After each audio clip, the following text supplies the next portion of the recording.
जवळचे लोक सतत रडवतात, घरातले लोक खूप त्रास देतात. ज्यांच्यावरती मनापासून विश्वास ठेवला तीच लोक विश्वासघात करतात. नमस्कार मंडळी, श्री स्वामी समर्थ. बघा, तुम्ही असाल किंवा मी असेल, आपल्यापैकी प्रत्येक व्यक्तीच्या आयुष्यात अशी एक तरी व्यक्ती असते जी सतत आपल्याला टार्गेट करत असते. बऱ्याच वेळा आपण एखाद्या व्यक्तीवरती खूप प्रेम करतो, आपण त्या व्यक्तीला खूप जीव लावतो, पण तीच व्यक्ती आपल्या प्रेमाचा फायदा घेते. आपण त्या व्यक्तीला जीव लावला तरी ती व्यक्ती आपल्याला सोडून जाते. मी 80% घरं अशी बघितलेली आहेत की ज्या घरामध्ये सतत कलह आणि क्लेश असतात. पतीचं पत्नीचं पटत नाही, मुलाचं आणि आईचं पटत नाही, वडिलांचं आणि मुलाचं पटत नाही, सासूचं सुनेचं पटत नाही, म्हणजे सतत काहीतरी वादविवाद असतात. कित्येक वेळा घरामध्ये चांगलं असतं तेव्हा शेजारची लोक त्रास देतात. बऱ्याच लोकांच्या घरामध्ये किंवा जेव्हा मी कमेंट्स बघते, मेसेजेस बघते किंवा पर्सनली मी स्वतःसुद्धा ते अनुभवलेलं आहे. अमावस्या आणि पौर्णिमा जवळ आली की आपल्याच शेजारचे लोक आपल्यासमोर काहीतरी लिंबू फेकतात किंवा उतारे करतात. बऱ्याच वेळा आपल्याला नजर लावतात, बाधा लावतात, शत्रुत्व लावतात. बघा, जर तुमच्याही आयुष्यात अशा काही समस्या असतील, तुमचेही शत्रू तुम्हाला सतत त्रास देत असतील, विनाकारण लोक तुम्हाला टार्गेट करत असतील, तर आज या व्हिडिओमध्ये मी तुम्हाला अत्यंत महत्त्वपूर्ण असा एक उपाय सांगणार आहे. ही वस्तू तुम्ही तुमच्यासोबत किंवा तुमच्या जवळ ठेवली, कितीही मोठा शत्रू असेल, कितीही तुम्हाला त्रास देत असेल, कितीही तुमच्याशी वाईट वागत असेल, तो पूर्णतः सुधारेल. जो व्यक्ती सतत तुम्हाला म्हणजे नजर लावत होता किंवा तुमच्याशी भांडण करत होता, वादविवाद करत होता, लक्षात ठेवा, हा उपाय केल्यानंतर ही वस्तू तुम्ही तुमच्यासोबत किंवा तुमच्या जवळ ठेवल्यानंतर तो व्यक्ती तुम्हाला शरण येईल. या वस्तूमध्ये इतकी शक्ती किंवा इतकी ताकद आहे की जी व्यक्ती सतत तुमच्या मागावर होती, तुमचा अपमान करत होती, लोकांमध्ये सतत तुम्हाला नावं ठेवत होती, तीच व्यक्ती तुमच्या इशाऱ्यावर नाचेल. मी पर्सनली हा उपाय 2 वेळा केलेला आहे. आज तोच उपाय मी या व्हिडिओमध्ये तुम्हाला सांगत आहे. सगळ्यात पहिली गोष्ट म्हणजे आठवड्यातील कुठलाही शनिवार. बघा, नाही तुम्हाला शनिवारी शक्य तर मग इतर कुठल्याही दिवशी तुम्ही करू शकता, पण शक्यतो शनिवार, कारण असे उपाय करण्यासाठी शनिवारचा दिवस खूप महत्त्वाचा असतो. हे उपाय शनिवारी केले तर ते कधीच खाली हात जात नाही. तुम्हाला कुठल्याही शनिवारी सकाळ, दुपार किंवा संध्याकाळी किंवा अगदी रात्रीच्या वेळात हा उपाय करायचा आहे. या उपायासाठी तुम्हाला सगळ्यात पहिली गोष्ट लागणार आहे ती म्हणजे रुईचं मूळ. बघा, पांढरी रुई आणि पर्पल रंगाची रुई अशा 2 रुई असतात.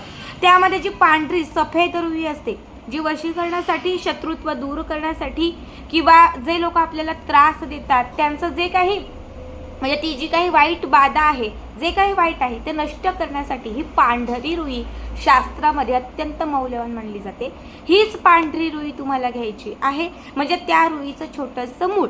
आता खेड्यापाड्यामध्ये कुठेही तुम्हाला मिळेल, सिटीमध्ये नाही भेटलं तर नर्सरीमध्ये जा, त्यांना सांगा की सफेद रुई जी असते त्याचं एक रोप द्या, 30 ते 50 रुपयाला मिळेल. आता ती जी रुई तुम्ही घ्याल त्याचं एक छोटंसं फक्त मूळ तुम्हाला तोडायचं आहे. अगदी छोटं असेल, मोठं असेल, कसंही चालेल. एक मूळ फक्त तुम्हाला घरी आणायचं आहे. जे पांढऱ्या रुईचं मूळ तुम्ही घरी आणलेलं आहे ते सगळ्यात पहिले तुम्हाला स्वच्छ पाण्याने धुवून साफ करून घ्यायचे. त्याला लागलेली जी माती आहे ती व्यवस्थित तुम्हाला काढायची आहे.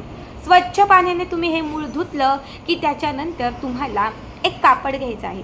लाल रंगाचं किंवा सफेद रंगाचं एक कापड घ्यायचं. जिथे तुमचं देवघर आहे किंवा ईशान्य कोपरा आहे त्या ठिकाणी एका प्लेटमध्ये हे कापड ठेवायचं. कापडाच्या वरती सुकी हळद ठेवायची, जी हळद आपण पूजेसाठी वापरतो ती सुकी हळद ठेवायची. आता हळद ठेवल्यानंतर बघा, हळद किती ठेवायची तर कमीत कमी एवढी हळद एका लेवलमध्ये, डायनिंगमध्ये व्यवस्थित गोल किंवा चौकोन जसं तुम्हाला जमेल तसं पण त्या कापडामध्ये तुम्हाला व्यवस्थित लावून ठेवायची आहे. आणि त्या हळदीवरती, जी हळद आपण ठेवलेली आहे त्या हळदीवरती त्याच मुळाने, पांढऱ्या रुईच्या मुळाने त्या व्यक्तीचं नाव लिहायचं जी व्यक्ती तुम्हाला त्रास देते, ज्या व्यक्तीचं शत्रुत्व तुम्हाला संपवायचं आहे, ज्या व्यक्तीशी तुम्हाला चांगलं राहायचं किंवा त्या व्यक्तीने तुमच्याकडे अट्रॅक्ट व्हावं, ती व्यक्ती तुमच्याशी नीट वागावी, तुमचं ऐकावं, तुम्हाला समजून घ्यावं, तुमच्यावर प्रेम करावं असं तुम्हाला वाटते, त्या व्यक्तीचं नाव फक्त तुम्हाला ते मुळाने त्या हळदीवरती लिहायचं आहे.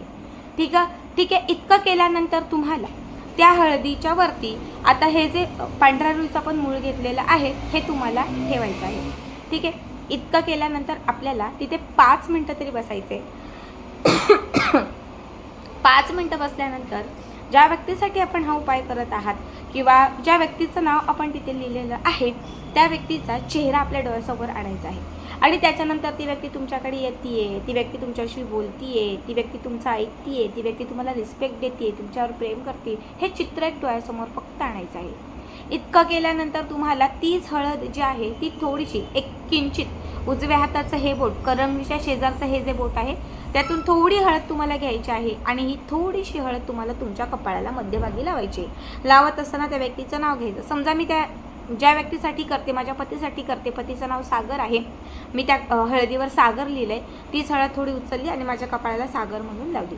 इतकं केलं की त्याच्यानंतर काय करायचं तर तुम्हाला त्या कापडाची पोटली करायची आहे. म्हणजे हळदीमध्ये ते मूळ, पांढऱ्या रुईचं मूळ व्यवस्थित दाबून तुम्हाला त्या कापडाची पोटली करायची आहे. तयार केलेली पोटली आपल्या उजव्या हातामध्ये घ्यायची आहे. स्वतःवरून ती 11 वेळा छान अशी ओवाळायची आहे. अँटी क्लॉकवाईज तुम्हाला ती 11 वेळा ओवाळायची आहे. स्वतःवरून ओवाळत असताना फक्त वश वश वश वश वश वश वश हा एकच मंत्र म्हणा. वश वश वश 3 वेळा वश वश वश, पुन्हा 3 वेळा वश वश वश वश वश वश वश वश वश, फक्त 3 वेळा तुम्हाला वश वश असं 11 वेळा हा मंत्र म्हणायचा आहे. आणि त्याच्यानंतर ही हळद आणि त्यात दाबलेलं हे पांढऱ्या रुईचं मूळ तुम्हाला तुमच्या जवळ ठेवायचं आहे. आता तुम्ही खिशात ठेवा, ट्रॅक टी शर्टमध्ये ठेवा, साडी असेल तर पदराला बांधा, पण तुमच्या जवळ ठेवा. तुम्हाला कमीत कमी 21 दिवस हे तुमच्या सोबत ठेवायचं आहे. रात्री झोपताना ते उशीखाली ठेवायचं, दिवसभर सोबत ठेवायचं. रोज सकाळ, दुपार आणि संध्याकाळ 3ही वेळेला ते कापड खोलायचं आणि त्यातील किंचितशी हळद आपल्या कपाळाला लावायची 3ही टायमाला. 21 दिवस पूर्ण झाले बघा. जो 21वा दिवस असेल त्या 21व्या दिवशी ही जी काही हळद शिल्लक राहिलेली असेल आणि जे काही पांढऱ्या रुईचं मूळ त्याच्यामध्ये दाबलेलं असेल त्या आपल्या जवळून काढायचं आणि काढून आपल्या घरातल्या कुठल्याही एखाद्या कोपऱ्याला किंवा मुख्य प्रवेशद्वाराच्या आत बाहेर कुठेही जिथे तुम्हाला ठीक वाटते तिथे ते बांधायचं. आता हे किती दिवस बांधायचं ते तुमच्यावर आहे. तुम्ही 1 महिना, 4 महिने, 6 महिने, वर्षभर कधीही तुम्ही ते कितीही ठेवू शकता. पण जोपर्यंत हे मूळ आणि त्यात दाबलेलं म्हणजे हळद आणि त्यात दाबलेलं मूळ तुम्ही जोपर्यंत तुमच्या घरात ठेवाल तोपर्यंत कुठलाही शत्रू तुमच्या घराकडे मान वर करून बघणार नाही. ज्या व्यक्तीसाठी हा उपाय केला 21 दिवसांमध्ये पूर्ण चक्र फिरेल ती व्यक्ती तुमच्याकडे अट्रॅक्ट होईल. कारण हळद ही वशीकरणासाठी खूप महत्त्वाची असते. अट्रॅक्शन पॉवर इन्क्रीज करण्यासाठी खूप महत्त्वाची असते. बघा आपल्या प्रत्येक गोष्टीत हळद ही विशेष महत्त्वाची असते. लग्न जमलं, हळदी कुंकवाचा कार्यक्रम, उद्या लग्न आहे, आदल्या दिवशी हळद लावली जाते. जखम झाली, हळद लावली जाते. कुठलेही छोटे मोठे उपाय करायच्यात, हळद घेतली जाते. जेव्हा जेव्हा पैसा येण्यासाठी आपण सेवा करतो, धनप्राप्तीसाठी सेवा करतो, लक्ष्मीच्या सेवा करतो, तेव्हा हळद वापरली जाते. हळद ही शास्त्रामध्ये खूप महत्त्वाची असते. आणि जेव्हा पांढऱ्या रुईचं मूळ तुम्ही त्या हळदीत दाबता तेव्हा तुमच्याकडे आपोआप अट्रॅक्शन पॉवर इन्क्रीज व्हायला लागते. तुमची जी काही निगेटिव्हिटी आहे ती दूर व्हायला लागते. जे काही तुम्हाला लागलेले बाहेरचे काही असतात बाधा वगैरे ते दूर व्हायला लागतात. जेव्हा तुम्ही हा उपाय करता तेव्हा काहीच तासांमध्ये याचा रिझल्ट यायला सुरुवात होते आणि जे काही शत्रुत्व आहे ते संपून तुमच्याकडे तुमचे शत्रू हे मित्रत्वाने यायला लागतात. खूप साधा आणि खूप सोपा उपाय आहे. नक्की करा आणि याचा हा व्हिडिओ तुम्हाला कसा वाटला कमेंट करा. श्री स्वामी समर्थ.